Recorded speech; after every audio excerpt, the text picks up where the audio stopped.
Hello everyone, I'm Adrija. Welcome back. Today I'm back with a very helpful and interesting video for you all. Today we are going to discuss some idioms. Well, why will we learn idioms? Idioms are very helpful in our day-to-day English conversations. Why? Because if we use an idiom in a sentence, then that sentence sounds much more better and you sound like a native speaker because native speakers use a lot of idioms in their conversations. So if we use idioms instead of the normal words, then that sentence sounds much more better. So today in this video we are going to discuss 10 idioms, and these are very useful idioms and very commonly used idioms. Means probably you have also heard of them. So let's discuss a few idioms, their meanings and their examples. First, caught red-handed. Well, what does caught red-handed means? If we look at the literal meaning, then it means like catching a red hand. Well, that sounds really bizarre. So what is the actual meaning of caught red-handed? It means caught in the act of doing something wrong, like stealing probably, or cheating in exams and all. So when you are caught in the act of doing something wrong, that time you use caught red-handed. Let me give you an example. He was trying to steal her purse, but the police caught him red-handed. So here he was trying to steal and the police caught him red-handed.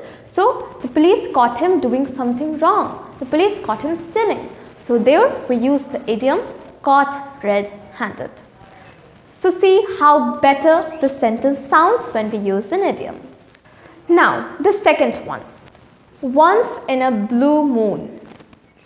Well, what is the meaning of once in a blue moon? So do we naturally see blue moon? No, we don't.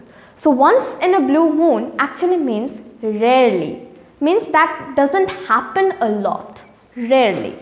Because we don't see blue moon, right? It is very rare. So once in a blue moon is used in place of rarely. So let me give you an example. As I live abroad, I get to see my family once in a blue moon. Here we use once in a blue moon in place of rarely. Okay. So this was the second one. Now the third one. It is actually very common and I'm sure you have heard it probably. A piece of cake. A piece of cake. A piece of cake means very easy. A piece of cake. Example, this exam was a piece of cake for me. This is actually very commonly used and you can use it. It makes your sentence sounds a lot better. Like this exam was very easy for me. It sounds okay, but when we use a piece of cake over there, this exam was a piece of cake for me. It sounds a lot more better. So this was the third one. Now the fourth one is when pigs fly. When pigs fly. So what is the meaning of when pigs fly? It means something that will never happen. Can pigs actually fly? No, it is impossible. So we use the phrase when pigs fly when we are describing something that will never happen or something that is impossible. Okay? Let me give you an example. I don't trust her at all. I think she'll pay you back your money when pigs fly. What does it mean? It means that I don't trust her at all. I don't think she will ever pay you back your money. That is impossible. That will never happen. So, I think she will pay you back your money when pigs fly. So, this is where we use this idiom. Now, the next one. Hit the sack. Well, do you have any idea what is the meaning, what can be the meaning of the idiom hit the sack? It means go to bed.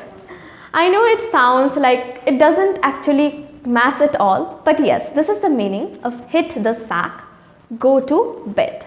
Let me give you an example. I'm exhausted. I really need to hit the sack right now. That means I really need to go to bed right now. I really need to sleep right now. So I'm exhausted. I really need to hit the sack right now. The next one, beat around the bush. A very commonly used idiom. What is the meaning of beat around the bush?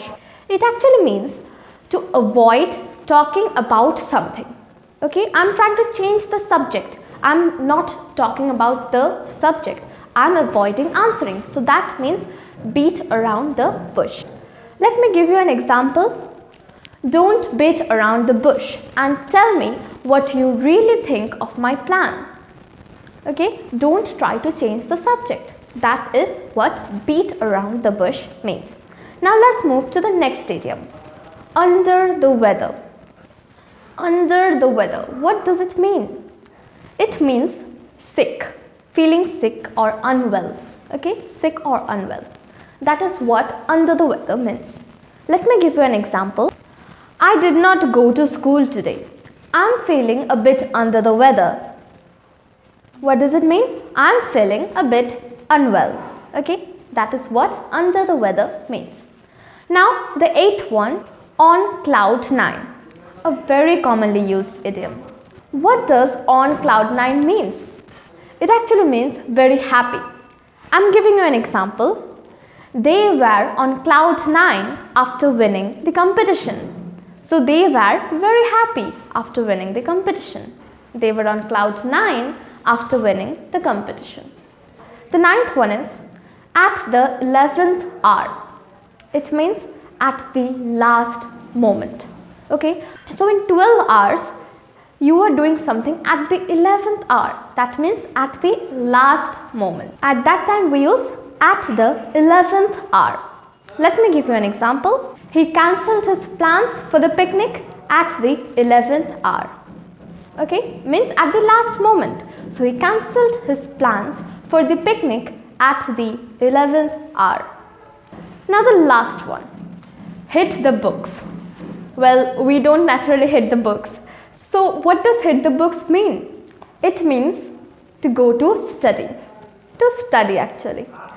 So let me give you an example. I have a test tomorrow. I really need to hit the books right now. That means I really need to study. I really need to go to study right now. So that is what hit the books means. So these are the 10 idioms that we discussed today. And I'm sure this would be very helpful to you. And if you use this in your day-to-day conversations, then it will make your sentences sound much more better. And you will also sound like a native speaker. And these are very easy idioms, so I'm sure you will be able to use them very easily. And try to use them. Suppose you're talking to your friend and you're saying, I need to study right now. So over there, try to use hit the books there. I really need to hit the books right now. If you try to use this, then your sentences will sound much more better. And I'm sure this will help you a lot in improving your English speaking skills. So these were some idioms for today. And if you like this video, if it is helpful to you, then I'll be back with another video about idioms, about more 10 idioms maybe. So now it's your turn. If you know any other idioms, then comment it down in the comment box below. I'd eagerly be waiting for your comments. If you like this video and found this video helpful, then click on the like button and share it with your friends and family. So this was for today. Thank you. Bye.